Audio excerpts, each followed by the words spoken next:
Aloha, everybody. I'm Eva Andrade, and on this episode of Faith in Politics, we're going to be doing a very exciting thing. We're going to be introducing, and in some case, reintroducing the pregnancy centers here in the beautiful state of Hawaii and the value they bring to the community. This is part one for this week, and next week you want to join us for part two. So let's chat about that.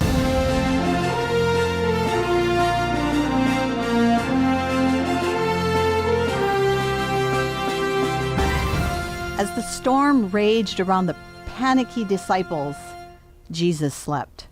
Thunder, lightning, massive waves rocking the boat, and Jesus slept. During the past week, I have heard more and more people of faith ask where Jesus is. They admit to being unable to see him in the storm as free speech is taken away, as the great Oz hides behind the curtain deciding good and evil. This month, the country celebrates the National March for Life. On January 22nd, 1974, a year after the passage of Roe v. Wade, thousands of pro-life people descended on the state capitol in Washington to raise their voices in a peaceful way to celebrate life. An inspiring rally that was held as members of Congress announced some pro-life legislation and expressed their support for the pro-life cause. However, years tick by, and we continue to see more and more chipping away of laws that protect the unborn and those at the end of their life. Individual choice has become more important than the greater good, as precious lives are discarded as unimportant and without value, and businesses are destroyed by people who have no care for the needs of the many. I still believe that Jesus is not sleeping. Today, people of faith are trying to find a home for their political views because nobody finds a home in either party. And maybe that's how it should be, because Jesus himself did not belong to a political party. He was the founder of a movement to change the world by strengthening the very core of humanity and justice. As leaders in this country from both sides of the political aisle, they allow and even encourage the drawing of the line to separate us and them. I find it hard to believe that Jesus is sleeping. In fact, there are many of us in the faith community that understand that Jesus is already standing among the raging waves and he's speaking the words that will calm the storm. Instead of calling Peter, Jesus is calling each of us, you and me. And it's up to us now to step out in faith and walk out to him and look directly into the face of the only one that can calm the storm. And that's my thought for this week. Aloha and welcome back. And I'm very excited today to announce a very special co-host for the next 2 weeks, a personal friend, someone who's been in the community for a long time fighting for life, and full disclosure, the wife of Jim Hochberg. So she'll be filling in for the next 2 weeks. So you want to make sure you join us. Janet Hochberg, welcome to the show today. Aloha, Eva. Good morning. Thank you for having me. I'm always honored to be sitting at a table with you, Janet, because you and I both have worked long and hard in this community to fight for life. And so just thank you for all your work in the community. Likewise. So I'm just wondering, you kind of heard the opening, and was there anything that jumped out at you? There was a lot that jumped out at me, and that was outstanding. The first thought that I had was that God is sovereign. He's a sovereign God, and he's perfect in everything that he does. For our viewers, remember, the sun will come out tomorrow. Yes, amen. And God is sovereign, and he has a plan, and we know that it's a good plan from his word. And I think through the midst of the chaos over the past couple of weeks, and really over the last year, God has always shown himself faithful. And we just have to trust and believe that he is still working and moving on behalf of his people and really this world. I love that. And when we're talking about the pregnancy resource centers here in Hawaii, what I love about the work of the pregnancy resource centers is that most of them are volunteers. They are not paid. Now, there are some paid members. We want to be clear about that. But most of the people that put their time and their heart and their effort into the pregnancy resource centers, they work long and hard hours, and they do it because they believe in what they're doing. Yeah, absolutely. This is such a very sensitive, such a delicate issue because it's legal. As you shared back in 1973, that landmark decision from the Supreme Court, the highest court in our land, Roe v. Wade, legalized elective abortion on demand up until all 9 months of pregnancy. And it really, I believe, was the catalyst that started the Great Divide in our country. And you know what's exciting? And there is exciting news in this. And as I share with our viewers all the time, we're always going to stay positive because we're Christians and we believe that there's a greater good. And that greater good comes from serving the Lord Jesus. So abortion's legalized, right? And this was a horrible thing for our country.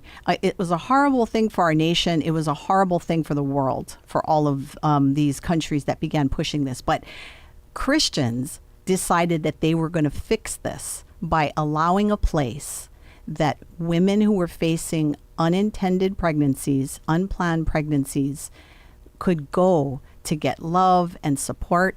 And I'm really excited, Janet, to introduce on the show today Garrett Hashimoto from the Aloha Pregnancy Care and Counseling Centers, who's been working in Hawaii for a very long time. Welcome to the show today, Garrett.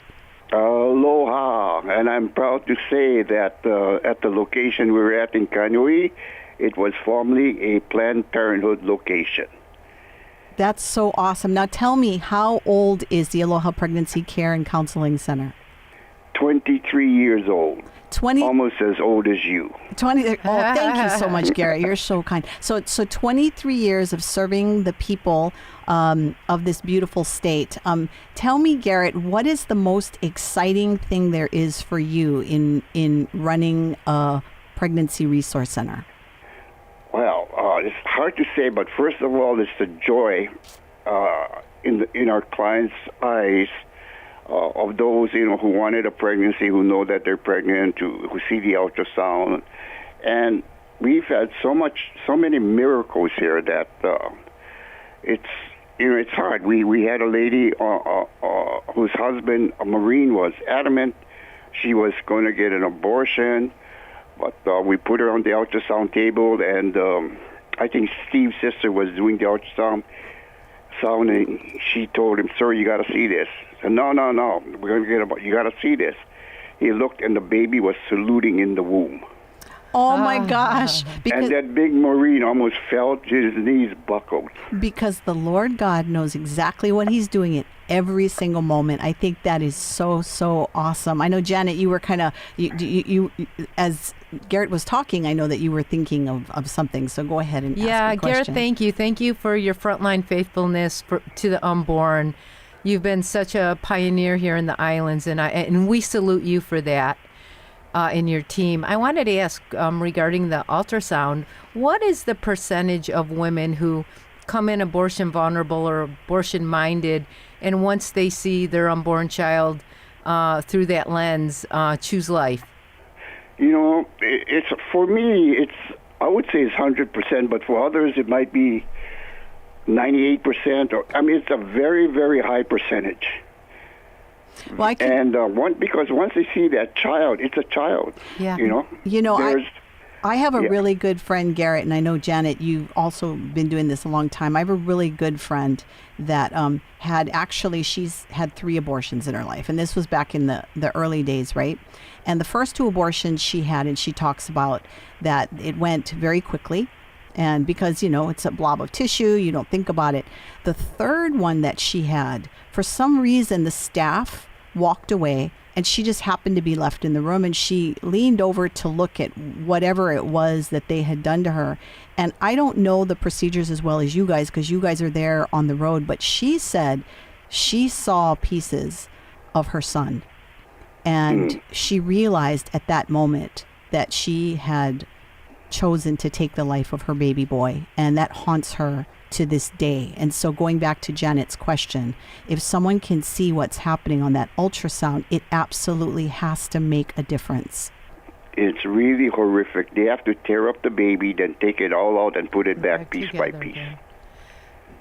Garrett, it's terrible. Yeah, because if they don't take out all the pieces, then the woman can get infected. So they tear up all the baby, arms, limbs, whatever. Then they scrape it all out again and put it back together to see that they got all of it.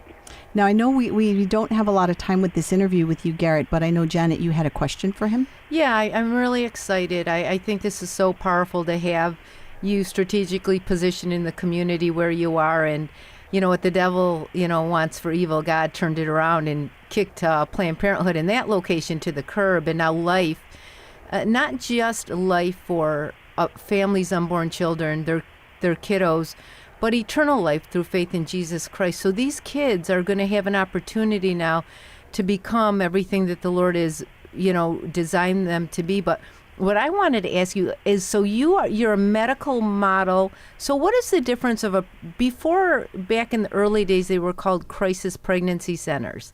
Mm-hmm. Now they're pregnancy resource centers, and you have limited, medical services. That's pretty amazing. Well, the ultrasound is amazing, but for me, I really tell our volunteers that we are a Christ-centered ministry. Jesus is the reason that we're here. And Jesus is the reason that once the client comes in, they feel the love of God here. I'm glad that you said that, Garrett, because we want to make something clear. We are talking about a very sensitive subject for the next 2 weeks. And so for anyone out in the community, if you have experienced an abortion, we love you. And there is no judgment in this conversation, because we know that every woman has to make that choice based on what is happening with her life. And that's not what we're doing here today. What we're doing is promoting that there's an option. There is a place that you can go to. And we also want to give a shout out to all the volunteers that work at the Pregnancy Resource Center. So Garrett, in 10 seconds, give us your website so people can go and see where you are and what you do. Hard question. www.alohapregnancy.com. All right. So viewers, we really appreciate you. Garrett, we appreciate you very much for all the work you do. Thank you. And I appreciate both of you for being in the front lines all these years also. Thank you so much. Thank you. And Garrett is with the Aloha Pregnancy Care and Counseling Center. Mahalo, Garrett. Mahalo. Thank you. Aloha. Bye.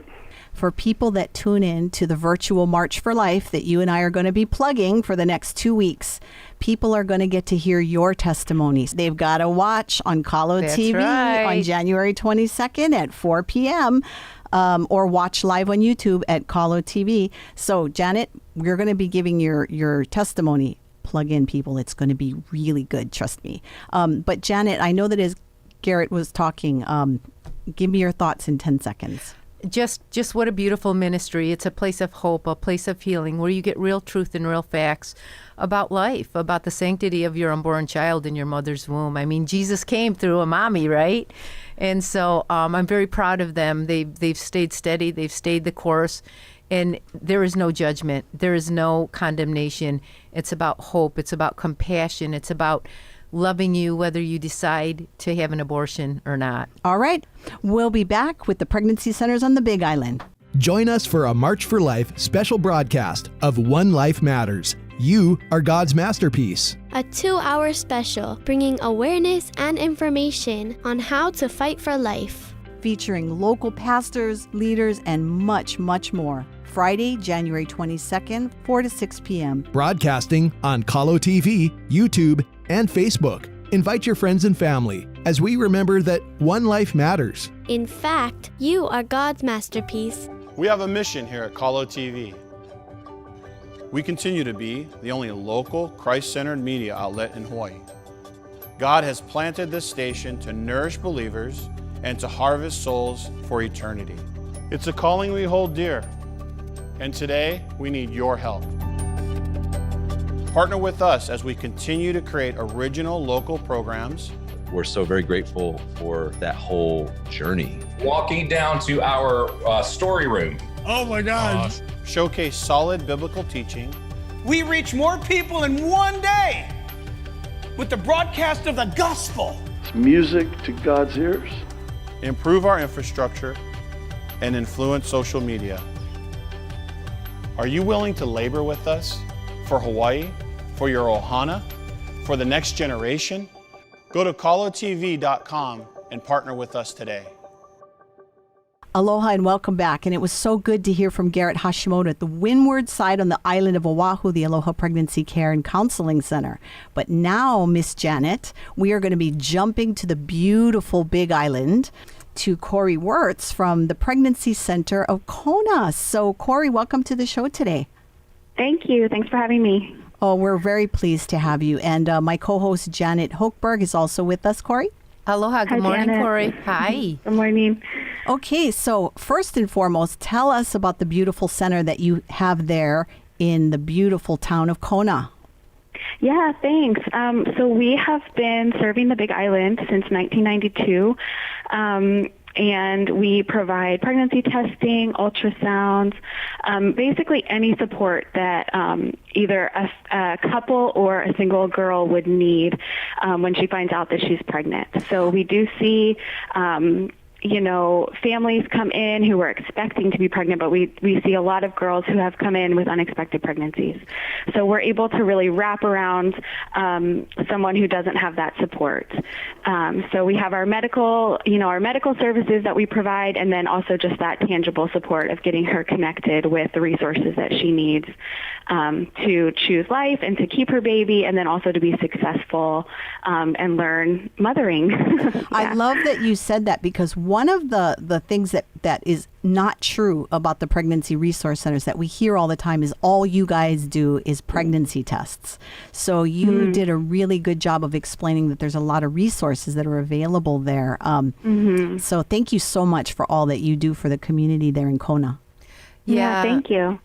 And I echo that mahalo from Eva.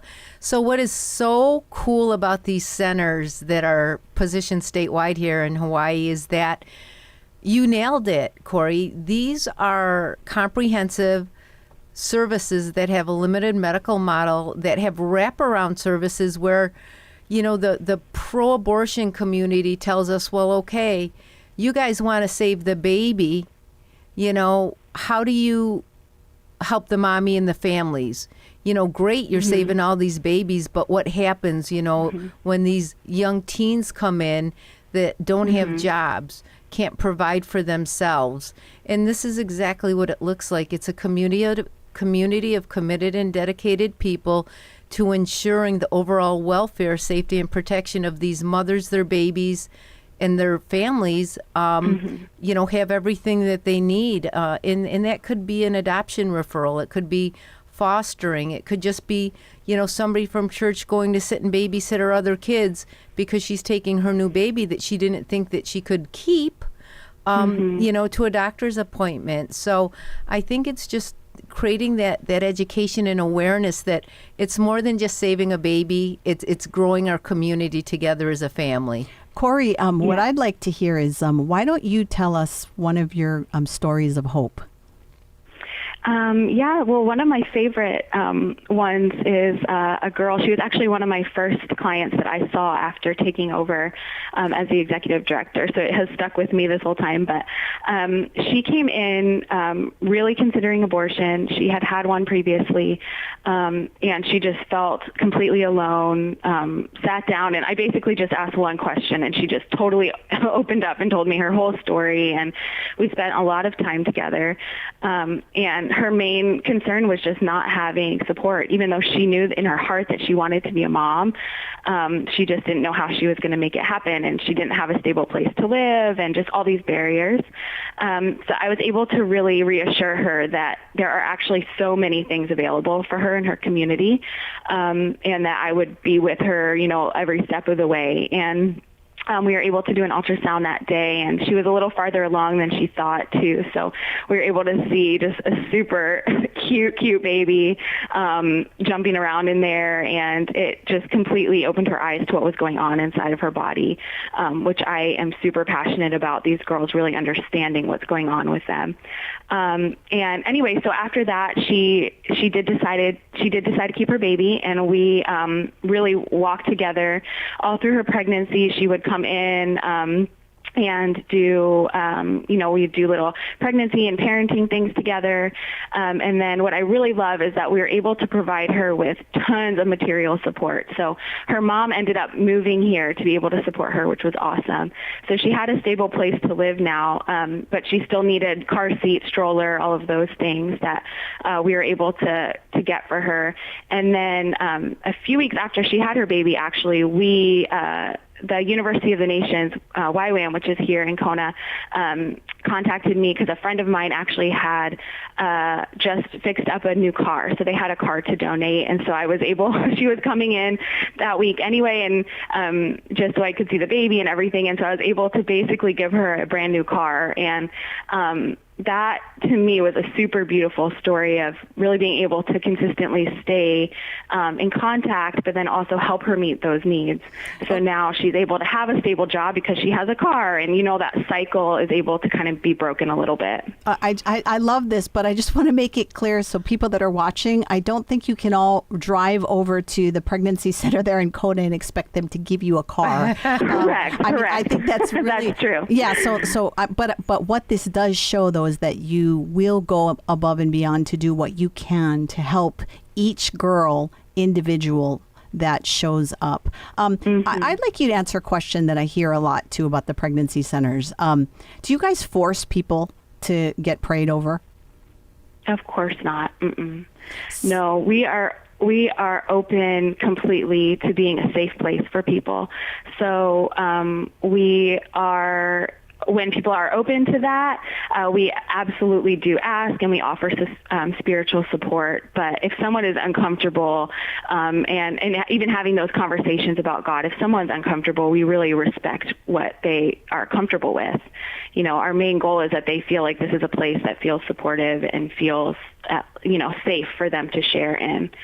So no, I wouldn't say anyone is ever forced into like an uncomfortable situation. That's good, because I do think there is some misinformation out there that pregnancy centers, because they're run most of the time by Christians, that you walk in and they force you to read the Bible and force you to watch, these videos that would, force you to give your life to the Lord and all that. So thank you very much for that. And you said something really important that I also want our viewers and our listeners to hone in on, and that's that it's a safe place, that what happens there is confidential, correct?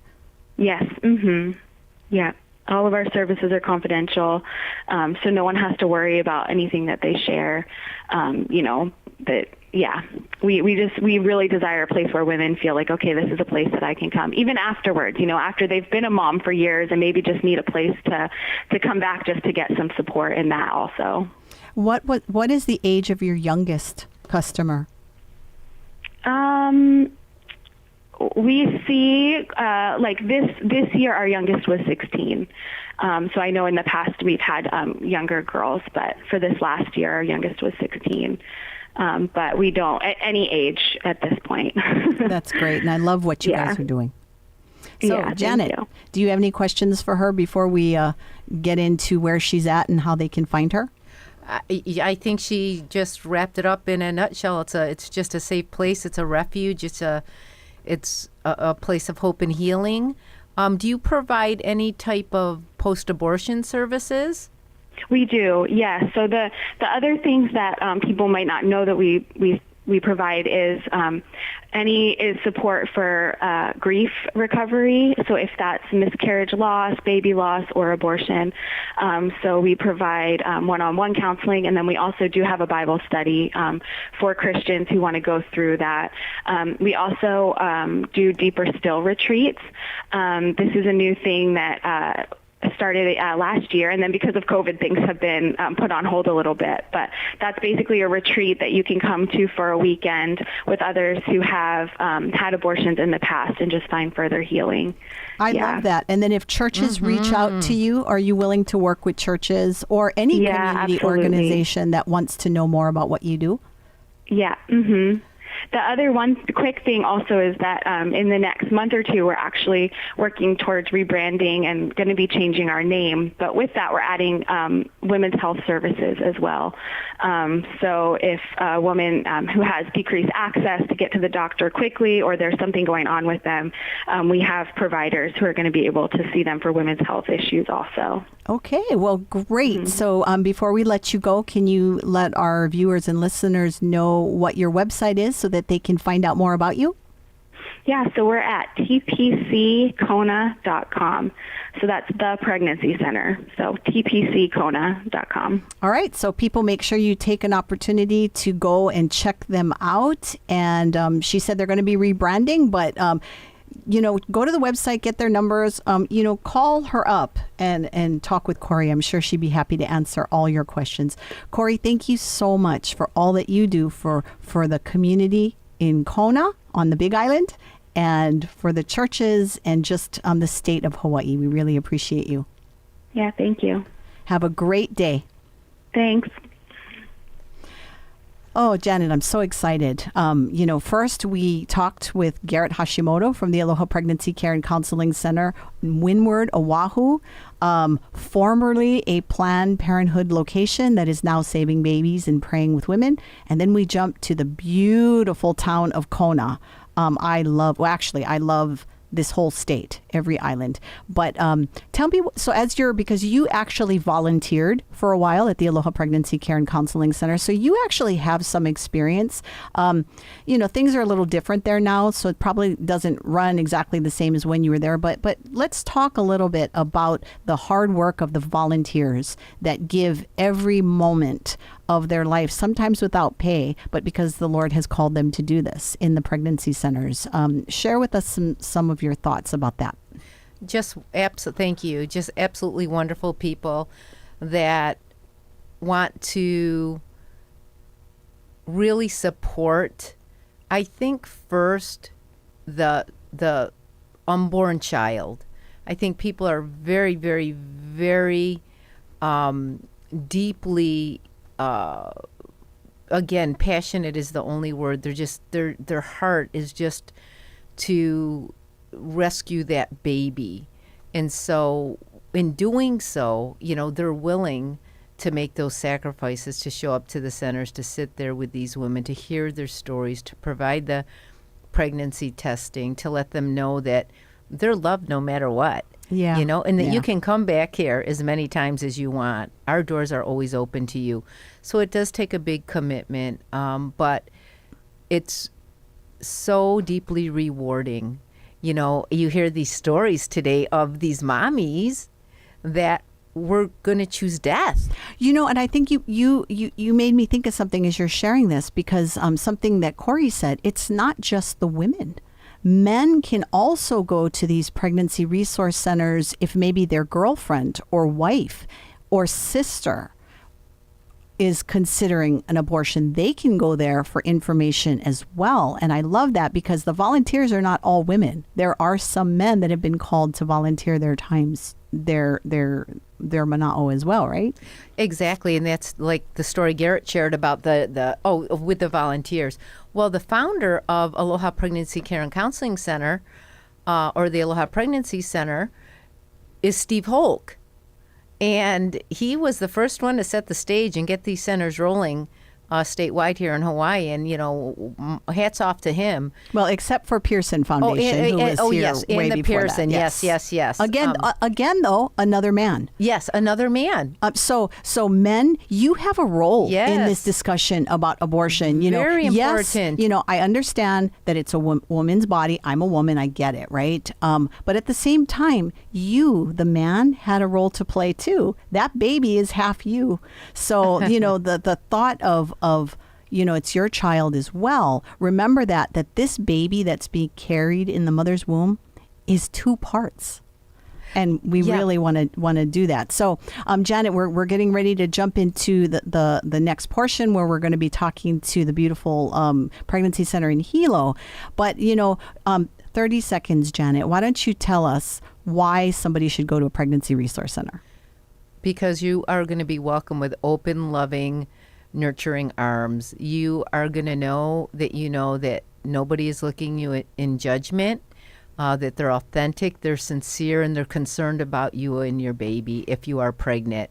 And they will give you the resources that you need and give you the freedom to make an informed decision on your own. All right. So we're going to move into the next section. So we're going to take a quick break, and you want to stay tuned.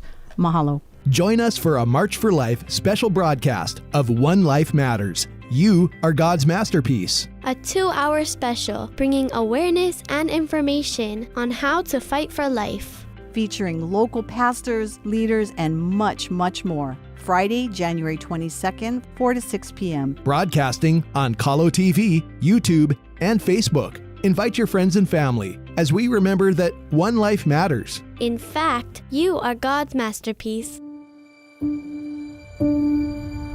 Hello, world. Do you see me? Though hidden, I am here, waiting for the rest of my life to unfold. Soon I will arrive, and life as I know it will change. I will experience hunger and no contentment. I will feel pain and pleasure. I will make mistakes and overcome them. I will fall in love.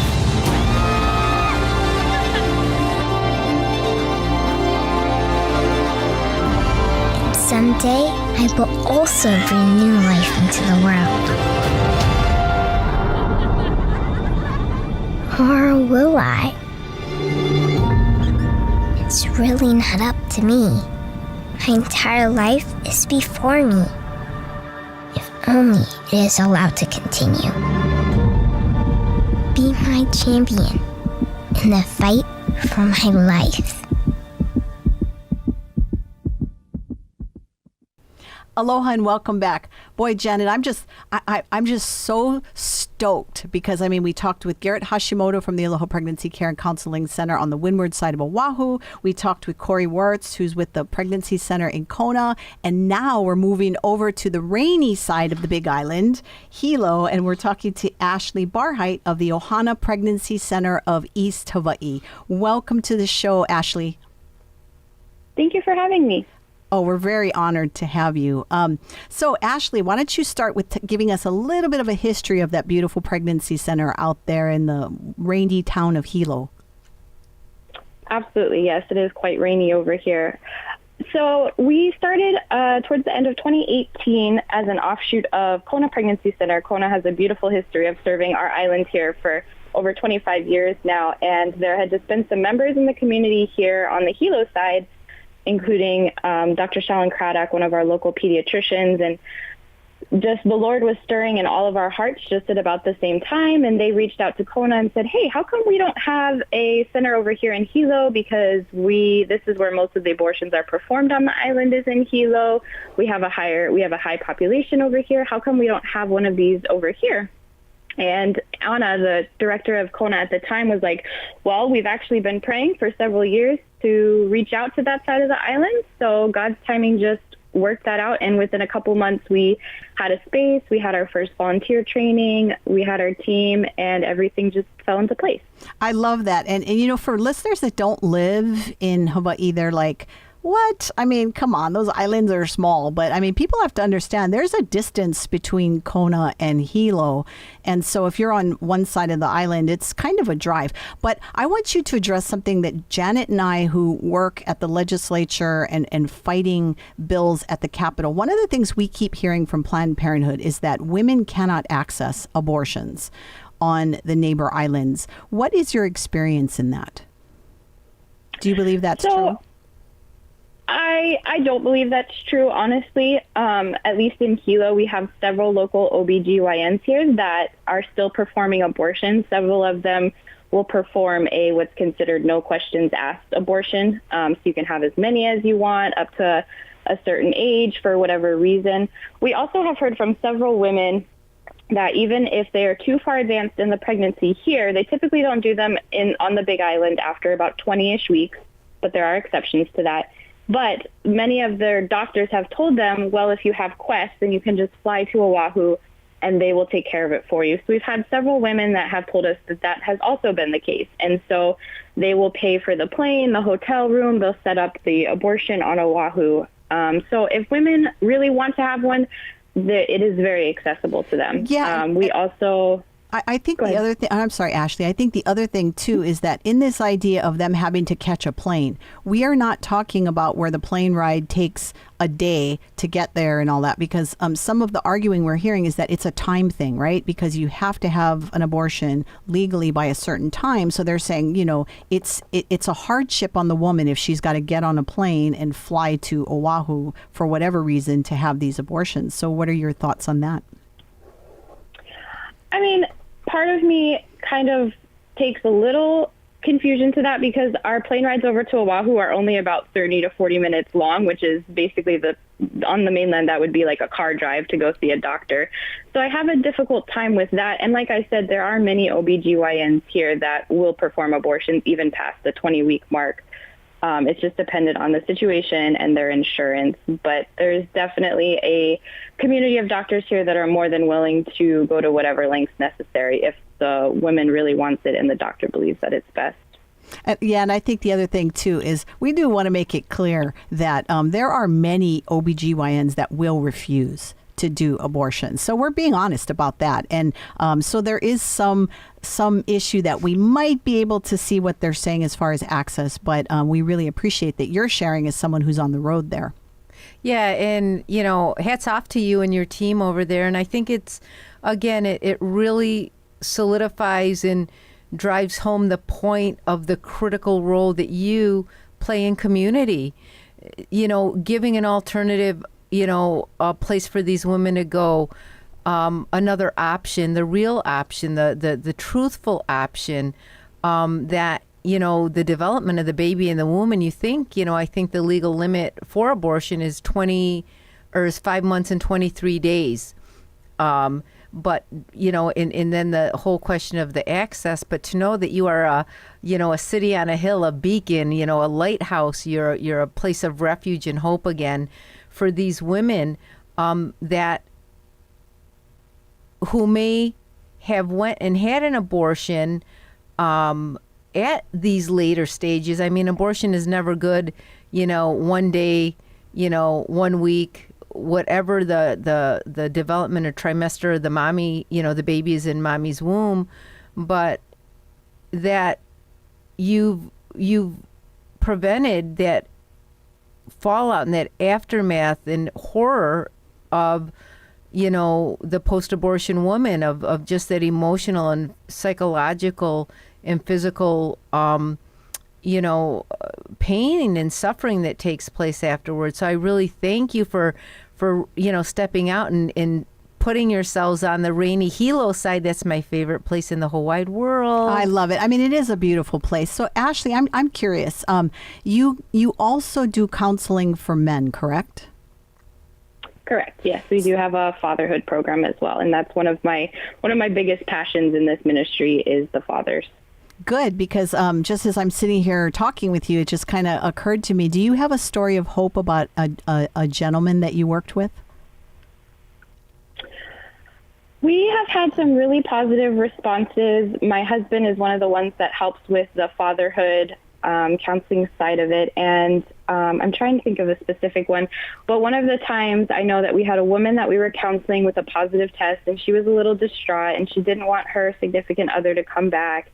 And my husband was able to go out to the counseling room, pray with him, just talk with him and give him some comfort, and then was able to give him some materials about fatherhood. And they ended up choosing to keep the baby. And she said when they got in the car, he was all talking about being a dad and how he can be a good influence and all that stuff. And that's one of the reasons why we love the fatherhood side of it, is because there's surveys and statistics that have shown that one of the main reasons women do choose to have an abortion is because of lack of support from the father.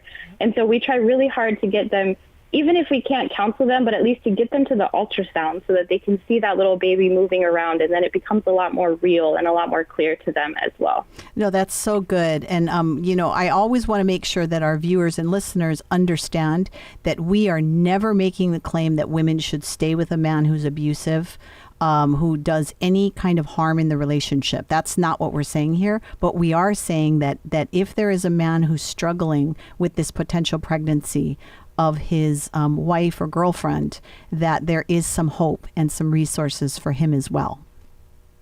Absolutely. And like you said, we do always talk with the woman first, ask about the relationship, get some more information. And if it is an unhealthy one, obviously, yes, that we do not advise them to stay with them. But a big part of the challenge of living in Hawaii is just, good education and learning about how to take care of a child well, how to have a healthy pregnancy, as well as what the risks are of abortion. And we've had several women that have come in that have had abortions but haven't really understood what it was. And so we've had the chance to kind of educate them about that.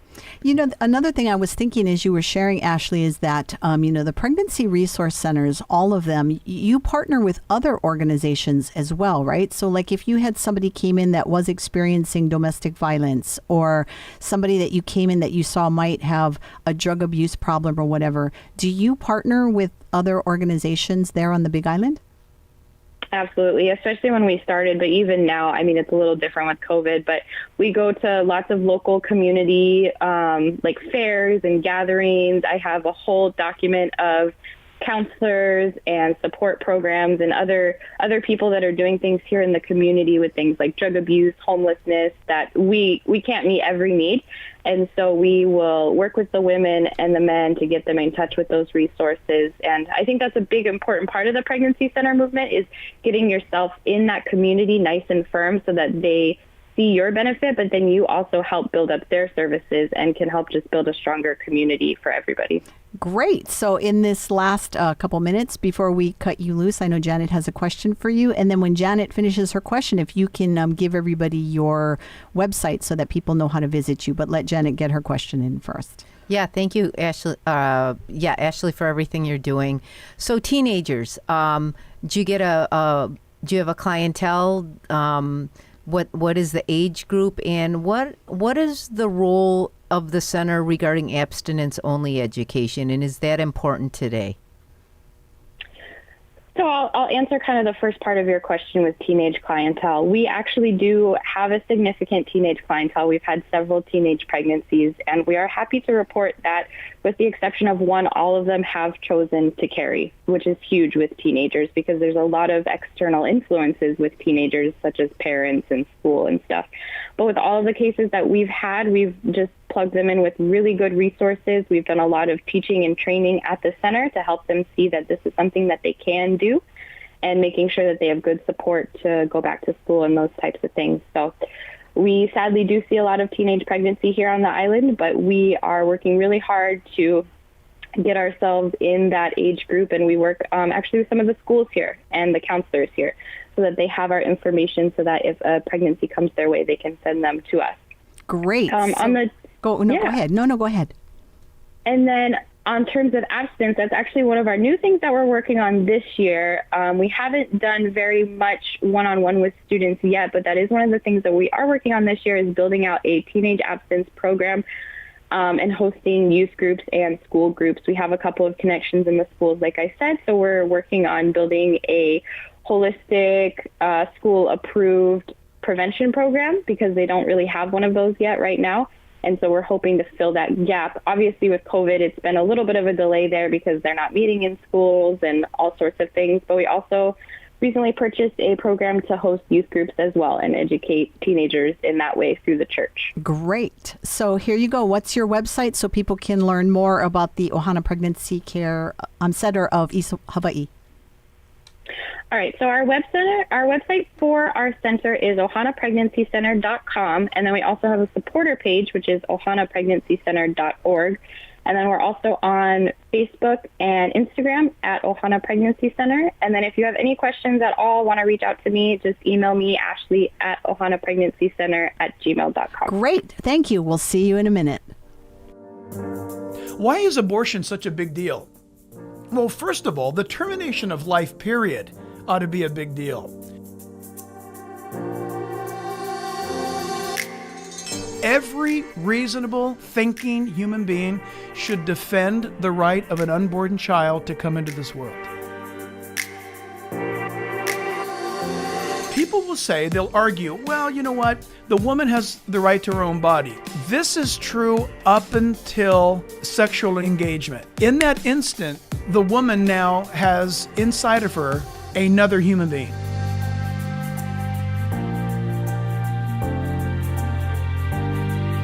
We want to be intellectually honest, not only with ourselves, but with science. When a male and a female have intercourse and conception happens, life is created. That's a big deal.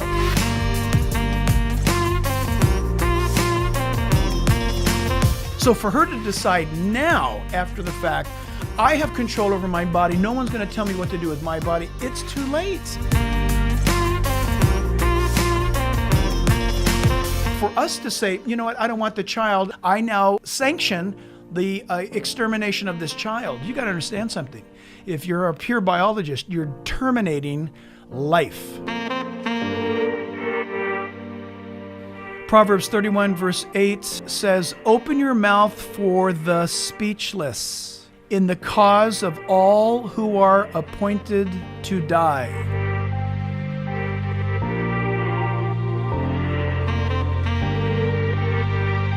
So the Bible here says to speak up for those that are speechless. They have no voice. The baby has no voice.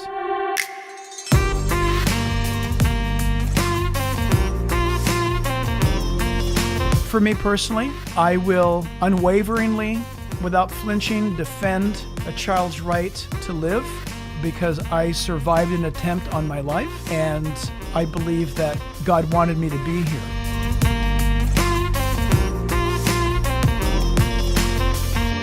For any of you who are thinking that you don't have a purpose, you need to pick up the Bible.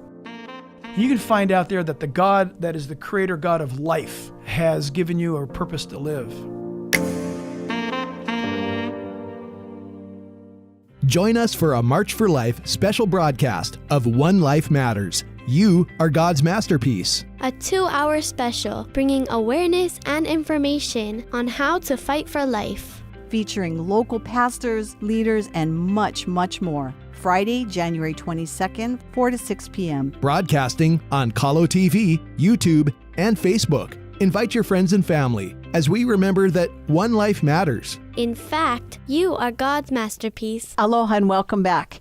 I know that you, dear viewer and listener, are feeling the same things I'm feeling, is that it's amazing all of the work that these pregnancy resource centers are doing. And we're only through half of them, Janet. Next week, we're going to be jumping into 3 more pregnancy centers. And I think that people, as they're listening, are going to be pretty shocked at all the good work that all the pregnancy resource centers are doing. Because, Janet, you know as well as I do that most people think that the pregnancy resource centers, all they ever did was pregnancy tests. Yeah, that's very true. And that's a great starting place. And not only, is their primary the primary understanding of these pregnancy centers, pregnancy tests, but free pregnancy tests. And so that's very appealing to young girls because pregnancy tests in the drugstore cost money that they don't have, right? But little do people know that there is a wide array of really exceptional services that these centers provide. I know, and I've had people tell me that they've called pregnancy centers. We're going to be talking next week with Pearson Place. We're going to be talking on Maui, the Malama Pregnancy Center, Joy Wright. And then we're also going to be talking with Stacy Jimenez from A Place for Women in Waipio. So that's coming up next week. But, I've had people tell me that they've gone to pregnancy resource centers because they wanted some information on like STDs, or even just about, you asked the question about abstinence. Let's be honest, we live in a world where abstinence is very low on the list of priorities for our young people today. So a lot of our young people are engaging in sex from very early age. sometimes 12, 13 years old. Scary enough, the reports are showing even younger than that. So we have a lot of curiosity out there. And Janet, I know personally that you have an issue with what's being taught at the public schools in regards to sex ed. Well, I think, any concerned parent should be concerned. And let me just rewind the tape a little bit. What a lot of people don't know, and what I love about the opportunity to really share and get into the heart of the sanctity of life issue, really, this is what it is about. It's about the human person having a right to their life, to be born after conception happens. And what is really incredible to me and almost astonishing is here in Hawaii, we were the first state in the nation, the land of aloha. Although New York, your hometown, likes was to say right that they were. Well, yeah, they claim they were before us. They're vying right. for the number one position. Let's fight. Let's arm wrestle over who killed babies you can first. Have it. You know what I mean? No. I wish I could say it was New York, but unfortunately, Hawaii did play a big role.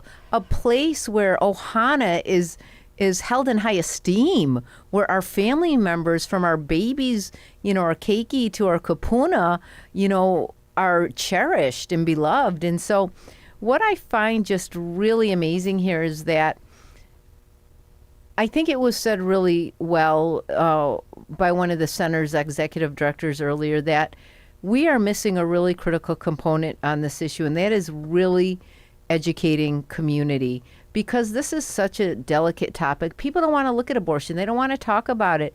It solves a problem, but but then the damage that happens afterwards is really significant. And in effect, nobody gets out unscathed.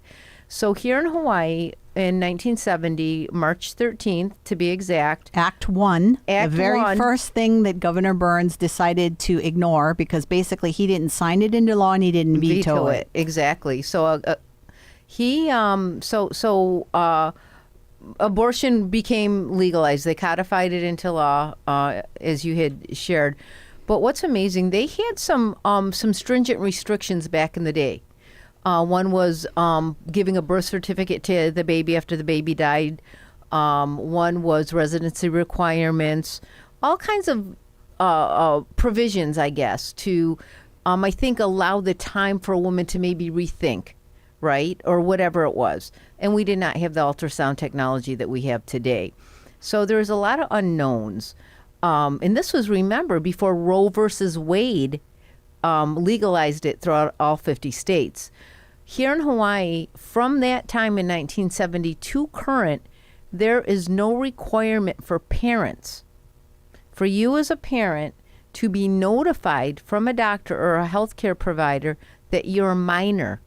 And viewers and listeners, you want to stay tuned for next week, because Janet and I are going to get a little bit more into this. And so we want you to be going, okay, I'm going to put this on my calendar because I'm going to watch Faith and Politics for part 2, because this is going to be a great discussion. It is, and it's important. We've got to talk about it, that your minor daughter can have an abortion without you even knowing it. And yes, this is a discussion in a series on hope.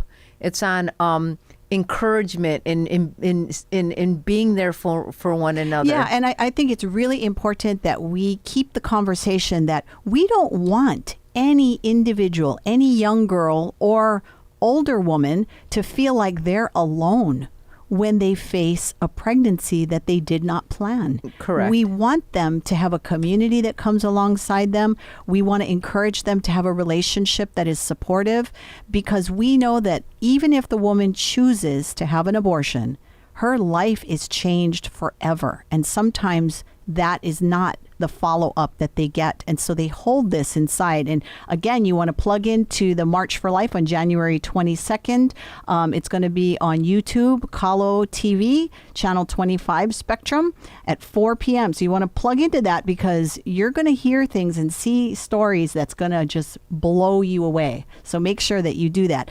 Janet, let's very quickly, what are the positive things about going to a pregnancy center, the positive things they do? I'll give a couple and you give a couple couple, and then we want to move this along. So number one, it's a place where they feel safe. They can go in there if they have questions, and they can get counseling. If they want prayer, they can get prayer, but it is not mandatory, and nobody's going to beat them over the head. They get good resources with an organization that's plugged into other organizations in case that there's some connecting issues. They're confidential. They're protected by HIPAA and privacy rights. I think that's really important. It's a place of hope. You're not going to be judged. The doors will always be open to you. You will never have to pay a fee. And you will learn that there's nothing to be ashamed about. There's nothing to feel guilty about. That you will get the resources and be given your freedom to make the decision that you feel is best for you and your family. Great. So when you come back next week, we're going to give you a little bit more reasons why you want to plug into a pregnancy resource center. But before we do that, I want to say that Kahlo needs your help. They're doing a outreach in Waimanalo to harvest kalo on the 16th of January at 8 a.m. And you can go to kahlooutreach.com for more information. So we appreciate that. And next week, we're going to talk more about the virtual March for Life again on January 22nd. And you can go at kahlotv.com and YouTube to watch it. So great speakers, great time. We'll see you online. Mahalo, Janet. Mahalo, everybody. We'll see you next week. Mahalo, Eva.